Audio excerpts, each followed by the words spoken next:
여러분 안녕하세요. 매주 말 주간 세계 경제 탑 뉴스를 발췌 소개하고 제 의견을 곁들이는 위클리 토픽스 오브 글로벌 이코노미 편집자 정견만입니다. 네, 12월 1일 위클리 토픽스 오브 글로벌 이코노미 진행하겠습니다. 오늘 세 건의 뉴스를 발췌하였습니다. 오늘의 토픽은 일본 정부가 경제 침체에 대응하기 위하여 920억 불, 약 10조 엔의 재정 지출을 내용으로 하는 경기 부양책을 검토하고 있다는 니케이 신문 보도 내용을 로이터 통신이 인용 보도한 Japan government mulls over $92 billion stimulus package to spur growth입니다. 두 번째 뉴스는 인도의 3분기 경제 성장률이 4.5%에 불과하여 지난 2013년 1분기 이래 최저이며 현재 금융 부문 위기가 계속되고 있어 성장률이 추가 하락할 것으로 예상한다는 CNBC 뉴스의 India's GDP growth falls to slowest pace since 2013입니다. 세 번째 뉴스는 메르세데스 벤츠사 지주사인 독일의 다이물러사가 전기차 생산 자금 조달을 목적으로 최소 1만 명을 해고할 계획이라는 BBC 뉴스의 메르세데스 벤츠 오너 다이물러 to cut 10,000 jobs worldwide입니다.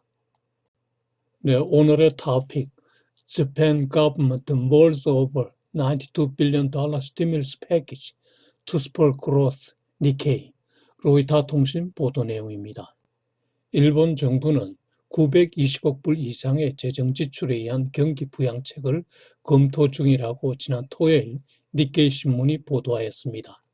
세계 경제 침체 및 미중 간 무역 전쟁 여파에 대응하기 위한 것인데 자금의 사용 용도는 공공사업비의 4조 엔 그리고 세수 부족 보충 등에 사용할 거라고 하는군요. 아베 정부는 다음 주 초에 이를 확정할 계획이라고 하네요. 일본의 재정 상태 악화가 심화될 우려가 커지네요. 현재 일본의 국가 부채 GDP에 대한 비율은 253.0%입니다. 그리스보다도 높군요. 일본은행의 구로다 총재는 완화적 금융정책이 물가 목표 달성을 위한 것이지 정부 지출 자금을 대는 것은 아니라고 말했는데 이는 재정 안정에 대한 경고성 발언이라고 해야겠죠. 이번에 경기 부양용 재정 지출 총 규모는 10조 엔을 초과할 것으로 예상되는데 그 조달 방법으로는 금년도 추가 경정 예산의 편성과 내년도 정기 예산으로 조달한다고 하는군요. 일본 정부는 3년 전 2016년에도 경기 부양 조치를 했는데 당시 13조 5천억 엔 규모로 했는데 그때와 비슷하군요. 재정 지출 용도를 구체적으로 보면은 재난구조, 인프라 건설, 기업 생산성 향상, 그리고 부채 상환용 국채 발행 등에 들어가고요. 또 기업의 해외 생산 다원화를 위한 해외 투자 지원에도 사용한다고 하는군요.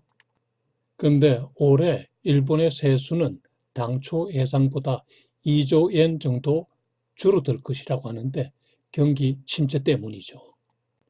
지난주에 발표한 일본의 3분기 경제 성장률은 0.1%에 불과했습니다. 이로 인해 경기 침체에 대한 불안감이 커졌고 또 지난 10월 중에 소비세를 인상했기 때문에 민간 소비가 줄어들겠죠.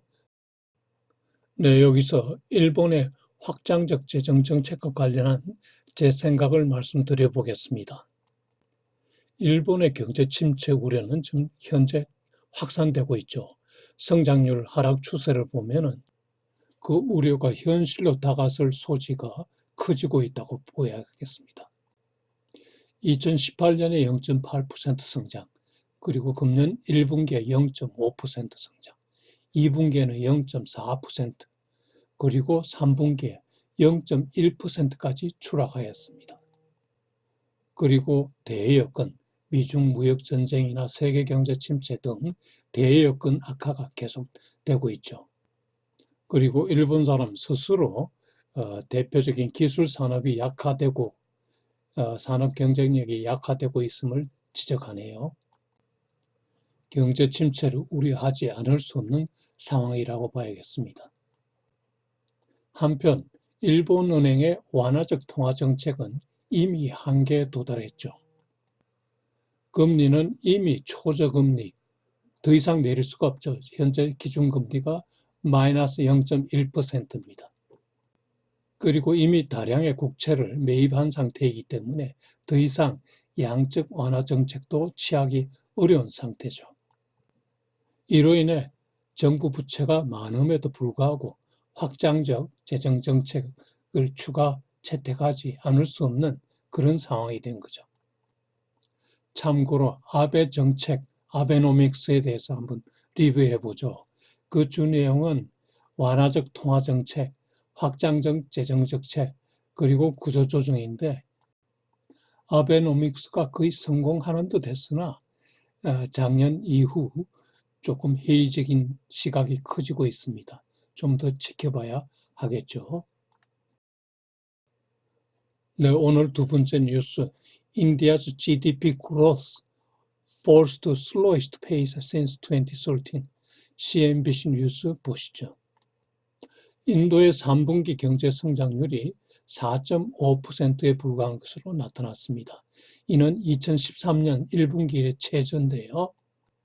최근 추세를 보면 2016년에 8.2%, 2017년에는 7.2%, 2018년 6.8%, 그리고 올 1분기에 5.8%, 2분기에 5%로 쭉쭉쭉쭉 내려오고 있네요. 성장 둔화와 맞물려 거액 부실 대출 문제가 발생했고 이로 인해서 금융부문 위기가 계속되고 있는데요. 은행들은 대출을 기피하게 되고 기업 수익성은 악화되어 투자가 감소하고 일자리도 감소하게 된 거죠. 지난 9월의 산업 생산은 8년 내 최저라고 하네요. 당연히 경제 성장률 추가 하락을 예상할 수밖에 없죠. 그래서 ANG은행의 이코노미스트는 올해 당초 5.8% 성장할 것으로 보다가 5.1%로 하향 조정하였군요. 이럴 때 신용평가 기관들이 가만히 있지 않죠. 무디스사가 인도의 국가 신용 등급을 안정적 스테이블에서 부정적 네거티브로 하향 조정하였군요. 인도 정부는 성장률 둔화에 대응하여 경기 부양 정책을 실시하였는데 지난 9월에 약 200억 불 재정 확장 정책을 실시하였군요. 그 제조업, 법인세 감면 등에 초점을 두었군요. 최근 27억 불의 추가 재정 지출도 확보하였고요. 그리고 인도 정부는 재정 적자 비율, GDP 비율을 목표 3.3%를 3.7%까지로 확대했군요. 굉장히 높은 편이네요. 인도 중앙은행도 올해 금리를 크게 인하했는데요. 금년 중에 135bp, 1.35%포인트나 내렸군요. 정책 회의 때마다 금리를 인하했다고 봐야죠. 거액 부실 대출로 고전 중인 시중은행들이 중앙은행의 자금 공급, 금리 인하 효과를 소비자에게 전달하는 것을 기피하고 있다는 거죠. 안타깝네요. 인도 경제는 내년도 정부 역할 확대를 기대하고 있는데 재정 지출 확대, 그리고 개인 소득세 인하, 이월 중에 그리고 제조업 부문 투자 확대 유도책을 기대하고 있군요. 전문가들의 향후 경제 전망을 보면은 올해 말에 최저점을 탈출할 것으로 예상하고 내년부터는 경기 부양책에 의한 회복을 예상한다고 하네요. 인도 경제가 침체 위기를 잘 극복하기를 기원해 봅니다. 참고로 인도의 인구에 대해서 한번 살펴보죠. 인도는 올해 인구가 13억 6,642만 명으로서 중국의 14억 3,378만 명에 거의 육박하고 있습니다. 그리고 2027년이면은 인도 인구가 중국을 역전한다고 하는군요. 이유는 출산율 때문인데요. 인도는 지금 출산율이 2.33명이고 중국은 1.62명이네요. 인도 인구 증가의 양면성을 보면은 생산 인구가 증가해서 세계의 공장이 될 수 있다는 긍정적인 면이 있는가 하면은 과잉 인구 때문에 빈곤과 식량 문제, 환경 문제가 야기되는 그런 점도 있군요. 그런데 한국의 출산율은 작년에 0.98명까지 떨어졌어요. 그 원인이 뭐겠어요? 저는 개인적으로 청년들에 대한 양질의 일자리 감소, 그리고 집값 급등이라고 생각합니다. 아르바이트를 일하면서 결혼 자금 마련할 수 있나요? 작은 월급으로 어느 청년의 집 사나요? 늘 미소 짓는 정치 지도자들 정말 밉습니다. 네, 오늘 세 번째 뉴스. 메르세데스 벤츠 오너 다이머러 to cut 10,000 jobs worldwide. BBC 뉴스 보시죠. 다이머러사가 최소 1만 명을 감축하겠다는 계획을 발표했는데 이는 전기차 생산 자금 조달을 목적으로 하는군요. 한편 경쟁사인 아우디도 며칠 전에 독일 내 6만 1,000명 직원 중에 9,500명을 감원한다고 발표했습니다. 독일 자동차 업계가 큰 변혁기를 맞고 있다는 생각이 드는군요.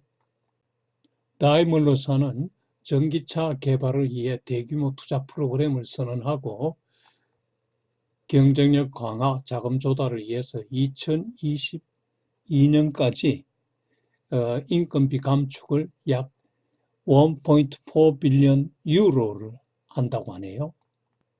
우리 돈으로 약 1조 8천억 원 정도 되겠죠. 특히 전 세계 관리직의 10%를 감축할 계획이라고 하네요. 다이머러사는 사회적 책임을 다하는 방법으로 해고하겠다, 이런 원칙을 밝혔는데요. 여기에는 파트타임 퇴직제 확대, 퇴직금 프로그램 제공, 관리직 우선 감축, 그리고 회사 내 근로위원회와 협의하여 결정한다는 내용이 포함되어 있습니다. 과거 세계 자동차 업계를 선도하던 독일 자동차 업계가 미중 무역 전쟁 그리고 중국 내 수요 감소로 어려움을 겪고 있는 가운데 자율주행차 및 전기차 추세에 다소 늦게 대응하긴 하지만은 이제 대규모 투자로 만회하려는 그야말로 최대의 변혁기를 맞고 있다는 생각이 듭니다. 이런 독일 자동차 업계의 대변혁을 보면서 한국 자동차 산업은 어떻게 대응할지 걱정이 되는군요. 네, 여러분, 오늘도 제 위클리 토픽스 오브 글로벌 이코노미를 봐주셔서 대단히 감사합니다. 여러분, 안녕히 계십시오.